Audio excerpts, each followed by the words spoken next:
Hi guys, I'm Jess. I am from Abode Property Management. I've been in Darwin for about 10 years after moving out from Victoria, and moved to Darwin, fell in love with real estate and have been in it ever since. I'm here to help you with all your real estate questions you might have today. Perfect. Because investors sitting in Melbourne and Sydney, they do have a lot of questions, particularly when they are buying the investment properties.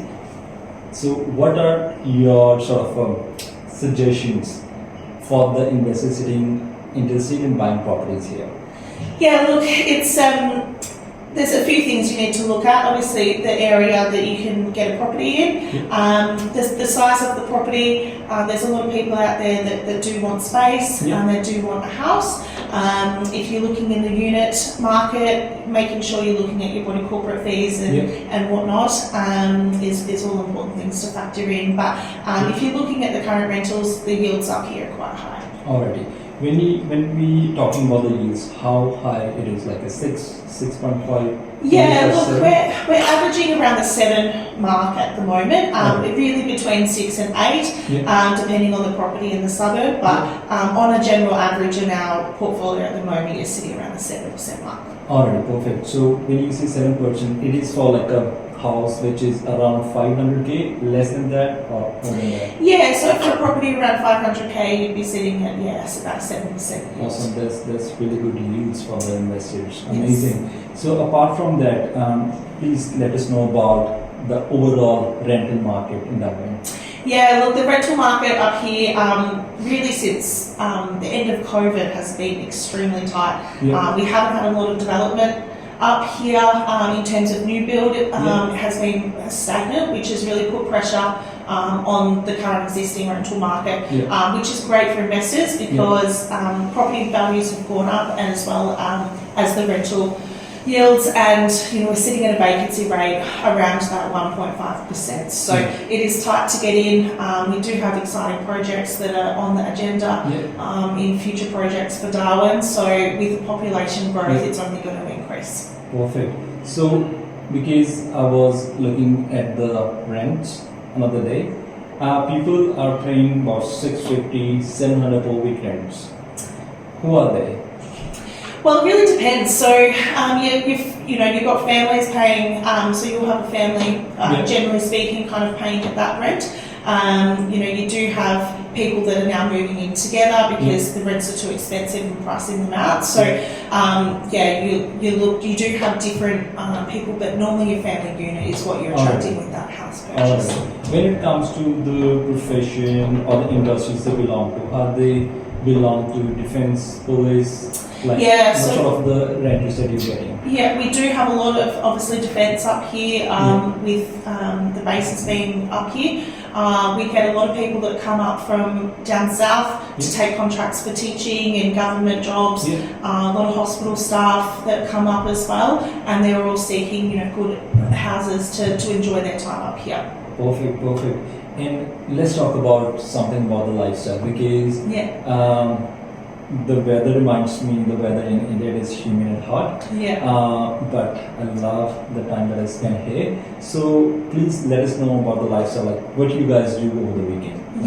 Look, I love Darwin, and I can't see myself leaving. I actually come from Victoria, but we get to spend our weekends. Everything's not in the rat race. It takes me 10 minutes to get anywhere that you need to go. And when I lived in Melbourne, I was spending an hour commuting every day. So it wasn't a life for me. And I get home at 5:15, can take my dogs for a walk, can go and watch the sunset or go to the markets, and then you've still got time to eat dinner and everything and enjoy the life.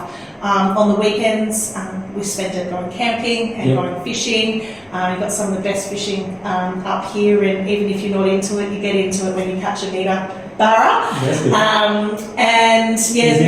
Is it inland, or do we need to go towards the sea? You can go inland or the sea. So we can catch the crocodiles as well, I think. Yes, you can't swim up here. That is the only downfall. You can't swim in the ocean. But most properties have pools with them now, so you can enjoy it another way. That's good. Because another question I want to ask is because investors sometimes they are hesitant to buy the properties with the pool. What is your opinion? How it is going to attract the potential tenants if they have in the property?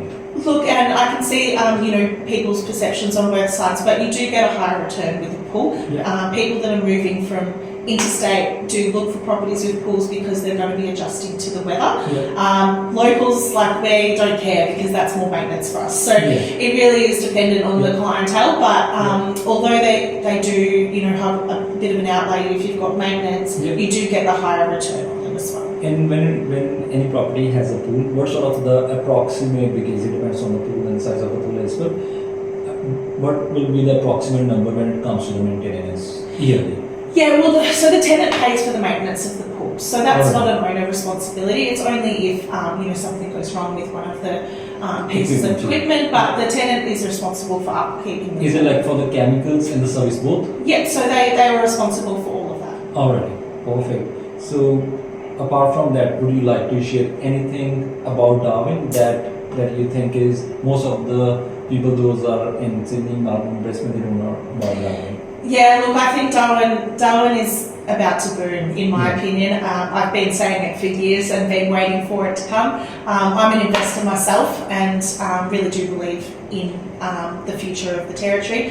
I think that we're 10 years behind everything, and so we missed the COVID time, and now it's our time to go. Yeah, no, that's good. That's good. And another thing that I want to ask is, because there was sort of a downturn in the last decade from Darwin, what has changed now? Why it is now going to boom? Yeah, so it would have been about 7-8 years ago when they call it the Impex bust happened, and there was a lot of mass exodus from Darwin. But in that time, projects have diversified. So although there's still ongoing onshore gas projects in the mix, but there's been a lot of investment into mining. We have a new hospital, so we have population that's not all dependent on one sector.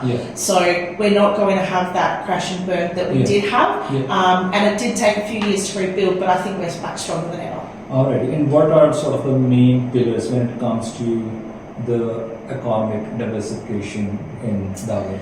Yeah, so we're always, oil and gas is going to always be quite high up here. I think defence is up and coming. And we do have manufacturing and solar.